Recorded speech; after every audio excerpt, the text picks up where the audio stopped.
It was a Friday night. I had just cleaned out a bowl of leftover chili and was half watching a ball game rerun when the doorbell rang. No call, no heads up.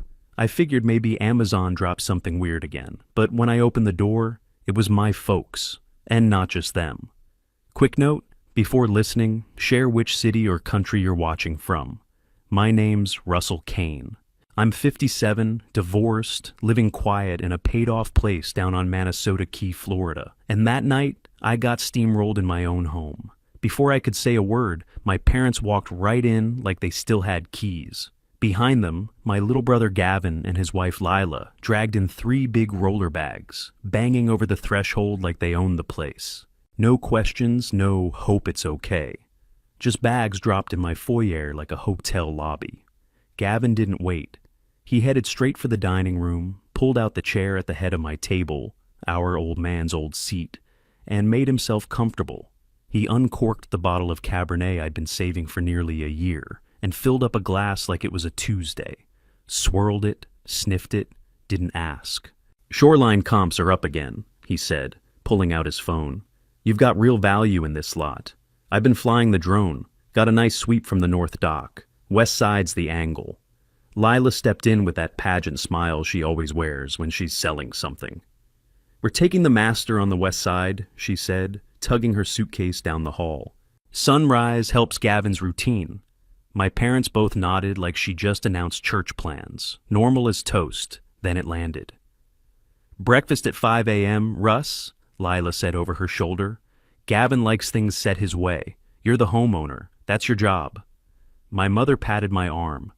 "Be a good sport, honey." Gavin leaned in, talking strategic monetization. He wanted me to chop off the north lot and hand it over for a silent investment.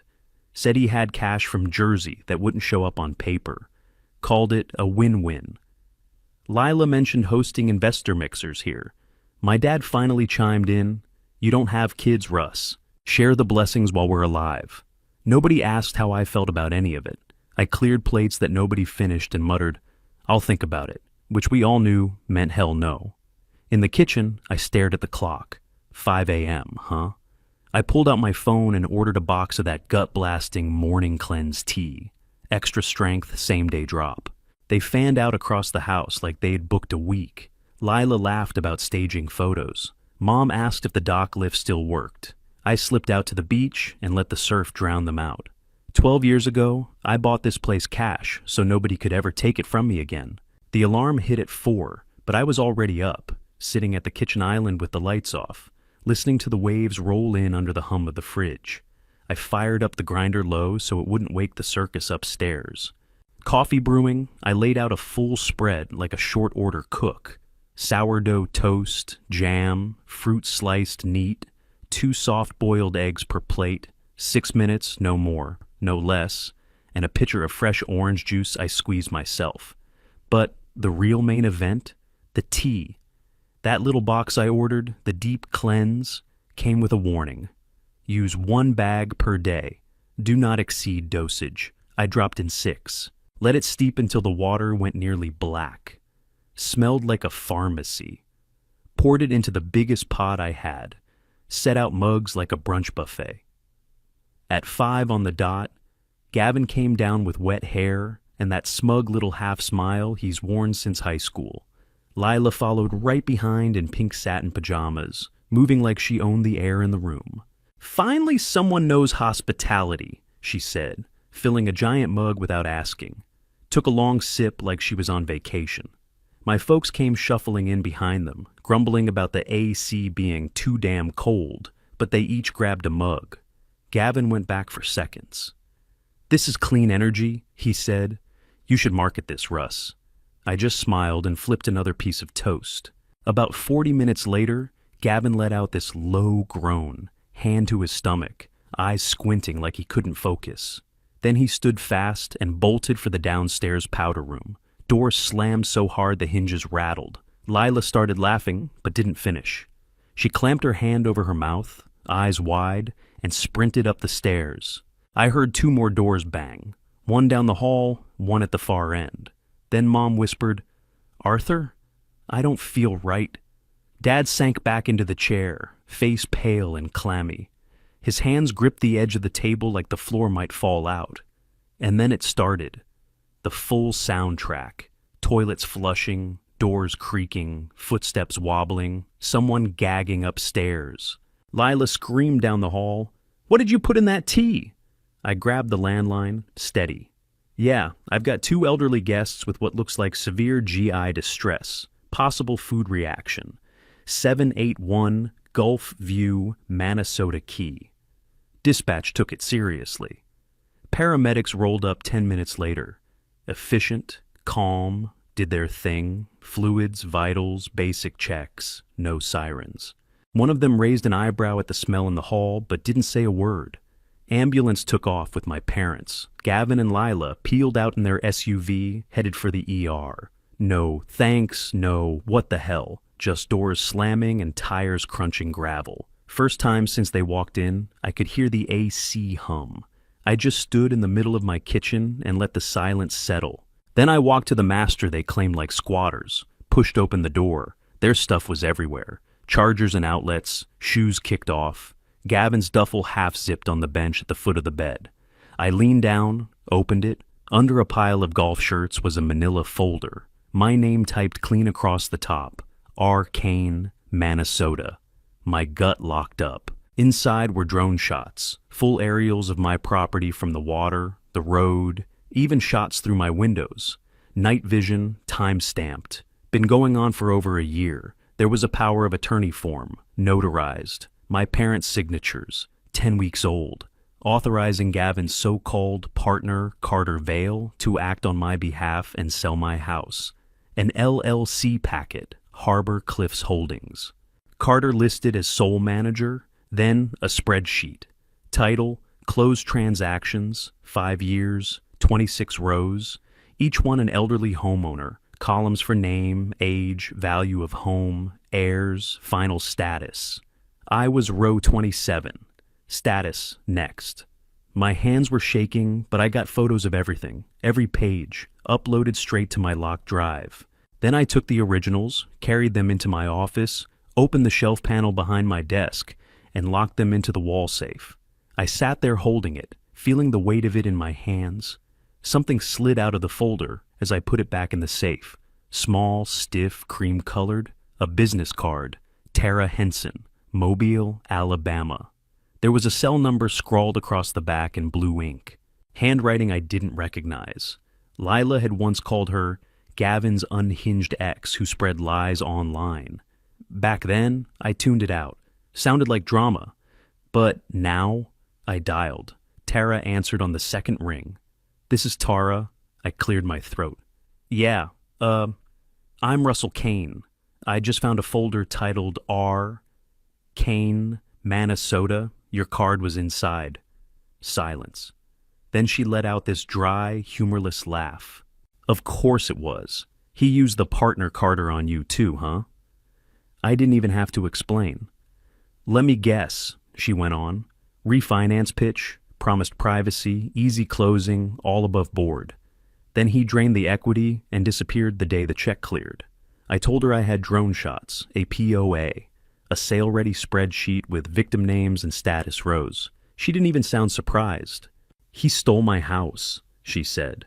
"I lost nearly everything. Had to move in with my sister for 3 months. Almost got fired. I still can't open mail without getting chest pains." She emailed me the full thing. Police report, a forged quitclaim deed, bank wire logs to Carter's LLC. I read every page while the files loaded. "He picks people alone," she said. "No kids, paid off homes. Makes you feel seen, makes it sound like a solution. But it's a setup, always has been."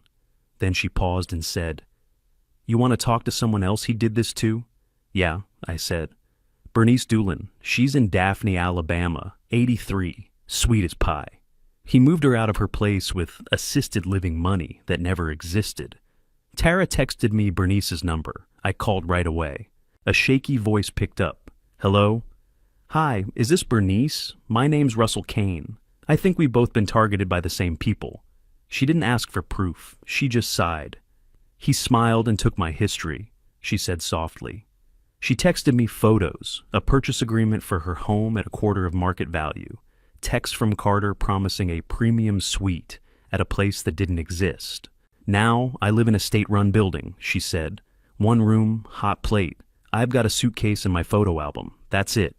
I thanked her, promised I'd make sure the story didn't stop with her. Then I sat down and pulled it all together. Forwarded every file to my estate attorney in Venice. Subject line: urgent, possible fraud involving my parents. Multiple states. Attached everything: the POA, the spreadsheet, the drone shots, Tara's report, Bernice's docs, their contact info. I ended the email with 1 line: please loop in law enforcement immediately. I clicked send, watched the dial spin, done. I walked to the safe, opened it again, and dropped the originals in. This time, I shut it slow. Let the weight of the door match the weight in my chest. Back in the kitchen, I poured myself a glass of water, stared at the teapot like it might still hiss. And just like that, I wasn't sad anymore. I was doing math. I added it up. 10 years of just helping out. Monthly wire, $3,600 since Dad's bypass. That's $43,000 a year, 10 years even, $430,000. I paid for Gavin's destination wedding in Santa Fe. I covered his truck down payment when his credit didn't clear. Paid for Mom's dental implants. Covered their card debt, twice. The sun was just hitting the water when the front door swung open like it had something to prove. Mason walked in, duffel over one shoulder, work boots still dusty, face set tight. "Grandma says you poisoned everybody with some psycho tea," he snapped. "Uncle Gav says you've lost it. I got the first flight I could. What's going on?" I didn't flinch, just pointed to the kitchen island. "Sit. You're going to want to see this before you decide I'm the nut." He dropped his bag and slid onto the stool, arms crossed. I opened the laptop and clicked into the folder. First file, drone photos, wide shots from the Gulf, closer ones from the street, then the ones through my windows at night. Mason leaned in. "Who took these?" I didn't answer, just pulled up the next file, the power of attorney, his grandparents' signatures clean and dated. UPS store notary out of Dayton. He squinted. "That's Grandma's loop on the D. That's real."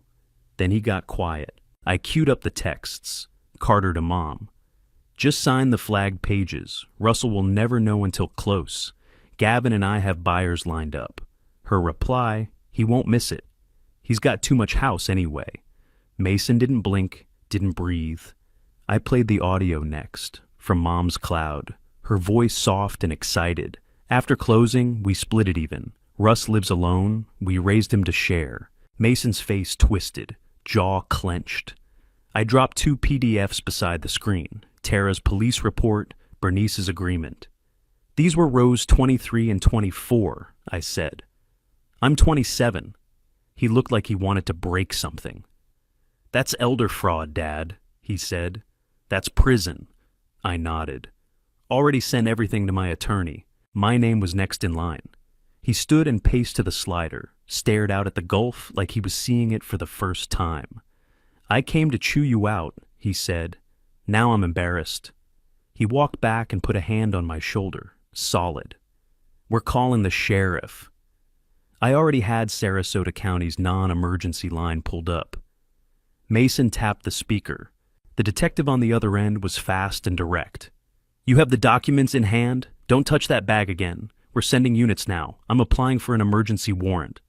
I closed the laptop. Mason moved to the security monitor. I showed him the grid. 12 cams I installed after the divorce. Front, back, dock, hall, garage, office. Silent alerts, direct sheriff feed. 42 minutes later, we had 2 deputies and a plainclothes detective standing in my foyer. Mason did most of the talking, calm, clear. I handed over a drive, scans of every page, every file, time-stamped and backed up 3 ways. The detective scrolled through the folder, face going hard. "Plenty for probable cause," he said. Then he pulled out his phone and texted someone. "Warrant incoming. Carter Vale's about to have a long night." He looked at both of us. "If they come back tonight, don't be heroes. Let us handle it." We nodded. He helped us sync the cams to silent ping dispatch. Every sensor, every motion trip routed straight to his team. They set one unit nearby in an unmarked cruiser, another car parked half a block up. When they left, the house was quiet again. But it felt different, tighter, watched, like a bunker you could finally breathe in. The detective's phone buzzed. He glanced down once, then looked up at us. "Warrants approved," he said. "Carter Vale and any agent acting on his behalf." He didn't waste time. 2 deputies stayed inside with us. 2 more took positions outside. An unmarked unit rolled to the corner and killed its lights. Mason and I moved room to room while they settled in. He tested motion sensors, tripped them on purpose, reset angles. I shut off the hallway light that always creaked and flipped on the closet cam that watched my office door from above. Every move felt clean, controlled. Before we sat down, I texted Gavin. "We'll talk in the morning. Please don't come back tonight." He read it. No reply. Of course. Mason and I took seats at the desk, screens up. Every camera feed tiled across the monitor. We poured coffee we didn't drink. Midnight dragged like it had boots on. The Gulf outside was black and loud. Waves kept rolling like nothing in the world was wrong. I caught myself thinking about Dad's line, "You don't have kids to leave it to." Mason was right there, quiet, jaw set, doing the job. Guess I did have someone to leave things to. Or maybe just someone to stand with me while I kept them. Looking back, I should have known the minute Gavin poured my wine without asking. That was the tell. Always was. At 2:11 a.m., the office monitor flashed red. Backdoor sensor. I leaned forward. The feed showed the slider easing open, slow and careful. A figure slipped in wearing a cap and latex gloves. Lean build. Quick feet. Carter, not Gavin. He moved like he'd practiced, avoided the loose board by the kitchen, didn't look around, didn't hesitate. Straight up stairs. He stopped at my office door and pulled out a key. A spare. Door opened with a soft tick. Mason swore under his breath. Carter went right to the bookshelf, pressed the hidden panel without searching, and knelt at the safe. He pulled a pry tool from his backpack and tapped the dial like it owed him money. The safe chirped wrong. He muttered something and tried again. That's when the closet door opened. "Sarasota County Sheriff's Office," a deputy said. "Hands where we can see them." 4 red dots bloomed on Carter's chest. He froze, didn't flinch. Then he tried to smile. "This is my family's house," he said. "I'm just retrieving paperwork." They cuffed him fast, patted him down, pulled the backpack open on the floor. Inside was a loaded 9mm with the serial filed clean. 2 burner phones. An envelope of cash. A fake Florida ID that read Caleb Vance. And a USB drive with black tape labeled Master Roster. The detective picked up the drive and nodded toward the camera. "Full entry on video, warrants in my pocket, you're done." They walked Carter past me. He didn't look angry, didn't look scared. He looked at me like I was a speed bump, something in the road. No shame, just calculation. One deputy read him his rights. Another bagged the gun. "Possession of an illegal firearm, burglary, and likely multi-state fraud," the detective said. "Judge is going to love this." They pushed him into the cruiser. Door slammed. Blue and red lights washed over the palms, then pulled away down the street. Mason let out a long breath. First one I'd heard in an hour. He really thought this was the easy part. The detective stayed a few more minutes, plugged the USB into a secure laptop. "Encrypted," he said, scrolling. "But the header's visible. 26 victim folders. Ledger attached. Travel plans too. Cancun tomorrow morning. One way." He shut the laptop and stood. "We'll leave 2 cars circling till dawn. I'll call you by breakfast with charging decisions." They cleared out quiet. The house settled. No footsteps, no voices. Just the AC hum and the ocean pushing air against the glass. I stood there for a second, hands on the desk, watching the empty feeds. Around 9, the front door creaked open like it knew what was coming. My parents stepped in first, pale, slow, clutching bottled water like it was holy. Gavin dragged his feet behind them, and Lila came last, sunglasses on indoors like she was shielding herself from consequences. They froze when they saw us. Me and Mason at the island, coffee poured, locksmith van humming in the driveway. Mom went first, of course. "Honey," she said, voice thin, "Carter's in jail behind some mix-up. You need to fix this." Dad nodded. "The detective said you gave them the paperwork. That was a mistake, Russ. We'll go down there together and clear it up." Lila crossed her arms. "You owe us. Gavin almost passed out in the ER. And humiliating him like that? You're lucky we don't sue. Drop the charges now." I didn't flinch. Just tapped my phone and hit play. Mom's voice filled the kitchen, cheerful, hopeful. "After closing, we split everything even. Russ doesn't need all that space." Then Carter's text to Dad. "Have Diane sign page 4 and 5. Tell her it's routine. Russell trusts you." Underneath that, Dad's thumbs up reply. The silence that followed hit hard. No one blinked. Mom wilted first. "We were drowning, sweetheart. Reverse mortgage, credit cards, the hospital bills. Carter said it was a clean deal. We thought you wouldn't mind." Gavin forced a smile, like he could still charm his way out. "Come on, big houses are work, man. This was smart. Efficiency. You'd thank us later." Mason stood up slow, voice even but sharp. "What I saw last night was elder fraud and conspiracy. There was a loaded gun in Carter's bag, 2 burner phones, fake ID. This is serious." Lila pointed at me. "You drugged us." I looked her in the eye. "You demanded 5 a.m. service. You got it." Then I slid a thick stack of printouts across the island. Tara's police report, Bernice's documents, Carter's spreadsheet with my name sitting nice and neat in row 27. Dad reached toward the top page, then yanked his hand back like it burned. "Family forgives," he said, weak. "We made a mistake." I stared at him. "I sent you $3,600 a month for 10 years. Paid for surgeries, trips, and Gavin's big day in Santa Fe. I didn't ask for thanks. I just trusted you." I tapped the paper. "And you signed to sell my house out from under me." Mom's tears started, slow at first. Lila just stood there staring, eyes blank behind tinted lenses. Gavin puffed up, like he wanted to mouth off. "You're gonna get sued for this. Defamation, false arrest." I turned to the door and waved in the locksmith.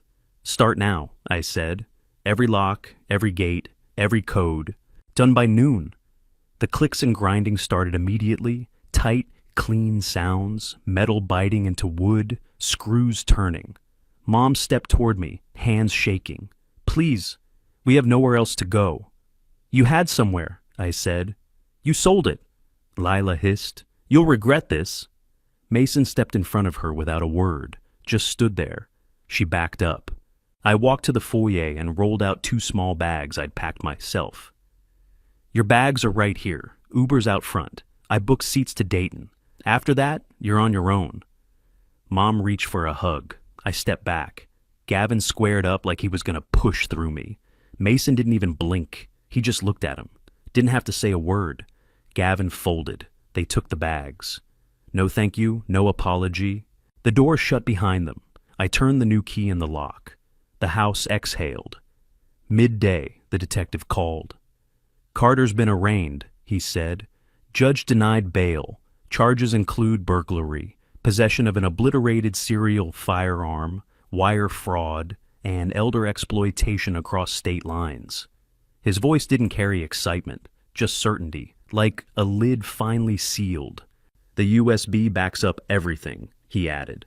26 confirmed victims, 3 pending, shell companies in Delaware and Nevada, money washing through an offshore setup. He paused. "And that POA with your parents' signatures, that's now Exhibit A for attempted fraud and conspiracy." I thanked him and hung up. My attorney didn't wait either. Filed immediate revocation of the power of attorney, along with a full cease and desist package. Also filed a formal trespass notice for Gavin and Lila, legal, on record. No coming back and saying it was a misunderstanding. By that weekend, the civil suit started. Tara, Bernice, 4 others, all with copies of the evidence I'd collected.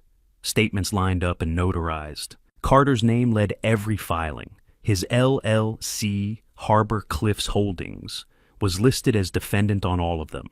That name was going to rot in court filings for years.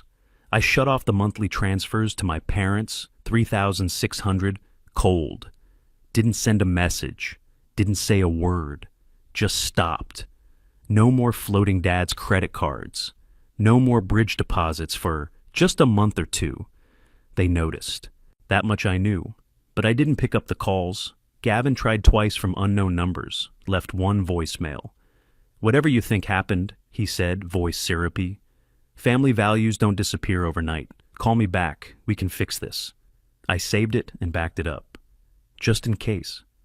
Lila sent me a cease and desist template she clearly found online, full of blanks she forgot to fill in. I forwarded it to the detective with the subject line, "Legal genius at work." He replied with a laughing emoji. Only time I let that slide. Then the news hit. Local station, evening segment, a tight, serious voice over Carter's mugshot. Local real estate consultant arrested, facing multi-state elder fraud investigation. 2-night feature, no mugshot grace. No blazer and tie from the website photos. Just Carter in cuffs, looking exactly like who he was. My attorney helped me place the originals in a safety deposit box at a bank in Venice. Brick building, no-nonsense lady behind the counter. Signed 3 forms, sealed the envelope, slid it into the slot. He also looped in a federal contact, someone who specializes in elder exploitation cases across jurisdictions. Told me this wasn't going to stop in Florida, not by a long shot. That night, for the first time in weeks, I slept through till morning. No noise, no dread, just breath and dark and quiet. Mason headed back to Ocala on Tuesday. His duffel was packed neat, boots laced tight. Before he left, he held up a spare key. "Here's the spare of my spare," he said. "Just in case. You're not alone, Dad." I nodded, didn't make a speech, just gripped his shoulder and squeezed once. The door shut behind him, and for the first time in years, the house didn't feel like something I had to guard. In the weeks after, I started making the place mine again. I took down the heavy blinds that made the living room feel like a cave. Let the Gulf light in, let the breeze talk through the screens. Swapped out the dark leather couch, remnant of my marriage, for a simple canvas one. Clean lines, nothing fake about it. No more trying to hold on to things out of habit. I changed the locks, not just the deadbolts, the pattern. Every morning, I walked the path down to the water barefoot. Let the sand push up between my toes, felt the chill in the dew, watched the water stretch flat into the horizon like a clean sheet. 6 months to the day, Carter stood in a federal courtroom in Tampa and heard his number. 17 years. 11 for multi-state elder exploitation. 4 for wire fraud. 2 for the gun and the break-in attempt. No parole before year 14. He was 41. He'd be pushing 60 before he saw a palm tree again. The judge didn't sugarcoat it, called it a predatory pattern masked as opportunity. Restitution started with Tara and Bernice. Their names were first on the list. Then came Lila's fallout. Everything she'd stacked fell fast. The co-signed loans she thought would vanish, called in. Her Lexus got hooked in a Target lot in broad daylight. 24 people watched as she screamed at the repo guy in a pantsuit and cheap heels. No mercy, no deals. Their condo in Clearwater defaulted next. She moved into a 1-bedroom off Hillsborough Avenue. Corner unit in a complex with broken mailboxes and chain-link fences. Started scanning items at a warehouse club just off I-4. Name tag, hair pulled back, no followers left. License got suspended for 3 unpaid tickets. Didn't even fight it. Gavin tried to bluff his way out. Showed up to his first court date with slick hair and a nervous grin. Like charm would clear a felony. Didn't work. The texts, the POA, the spreadsheet with him pitching me to Carter. The notary log from Dayton with my parents' names underlined. All of it pinned him to the wall. He pled to conspiracy, state charge. Took 5 years probation, permanent ban from real estate activity, and a restitution order that'll chase him until he dies or disappears. No jail, but no career. His influencer page dried up fast. No new content, No collabs, just silence. My parents sold their place in Huber Heights at a loss. The reverse mortgage they didn't tell me about sucked out anything worth keeping. Card debt finished off the rest. They ended up in a subsidized senior apartment near a strip mall. Thin walls, a hot plate, a view of faded parking lines. Dad called once. Said the AC clicks when it starts and that "you poisoned us" nonsense was all behind them now. I blocked the number. Mom tried next. "You know we're your family, Russell," she wrote in an email. "You're all we have." I didn't answer, just archived it with the rest. The "you owe us" line never really died. It just got quieter, whinier. I never let it through. Mason came by every other month, pulled into the driveway with steaks and beer and whatever tool he guessed I'd need. Never asked, just fixed things. Tightened the hose bib out back, rehung the cabinet hinge in the pantry. Noticed the dock cleat was loose and reset it like he was changing a tire. We didn't talk about the people who signed my name away. We watched the sun drop into the Gulf and let it be. No speeches, no rehashing, just good air and time well spent. My mornings got simpler. Coffee strong, patio chair waiting. Legal pad on the side table in case a thought came through that felt like it needed space. Some mornings I wrote letters I didn't send. One to Tara, thanks for picking up when I called. One to Bernice, the check posted. One to the detective. You worked Sunday and it mattered. They stayed folded in a drawer with my extra batteries and takeout menus. Didn't need to be mailed to mean something. The POA copy stayed too. Filed behind my tax folder with a yellow sticky note. Boundaries are normal. Sometimes I'd forget and reach for that old instinct to explain myself. That sticky stopped me. I didn't forget often anymore. The house felt easy now, bright. No tension between the walls, just breeze and the low creak of a dock in the morning. The air smelled like salt and cut grass. No perfume, no candle trying to fake peace. Just the real thing. Most mornings, I walked the path barefoot and let the dew cool my feet. The dock boards were solid under me. The lift worked because I kept it working. No waiting on someone else to fix things. No fake emergencies from people who wanted money wrapped in guilt. I didn't rehearse speeches anymore. Not for my parents. Not for Gavin. I didn't explain myself. Didn't defend. I set the line and I kept it. If anyone asked why I cut off people with my last name, I said, they signed my house away on paper. That's a hard stop. Not mean. Just true. I'd spent most of my life confusing silence with peace and giving with love. Turns out you can bleed yourself out doing that. I learned something late, but I learned it clean. Being a provider doesn't mean being a doormat. When Mason pulled up, I'd meet him at the car with a cold bottle of water. We'd fire up the grill like it was a ritual. Talked about duct runs, lousy managers, the Rays busted bullpen, regular stuff, no landmines in the air, no second-guessing every word. It felt like a real life again, not a life on alert. Every now and then, I'd think back to that first night. Gavin pouring my wine like it was his. Sitting at my table. Explaining my future to me like I was just visiting. I should have known right then. The petty revenge with the tea, that didn't save anything. It just slowed them down long enough for the truth to catch up. What saved me was making the call, locking down proof, letting the right people do their job. I kept my house. I cut the monthly lifeline that turned into a leash. I changed the locks and the codes and the pattern I had with my parents. That last one, changing the pattern, that was the loudest click. So if some man out there's hearing this and needs it plain, I'll say it like this. Boundaries aren't betrayal. Protecting what you built isn't selfish. Let people carry their own weight. Real family doesn't plan your eviction to fix their mistakes. Real family doesn't need to be taught you're not their retirement plan. I'm a 57-year-old man on a quiet stretch of coast, and for the first time since I can remember, I'm exactly where I belong.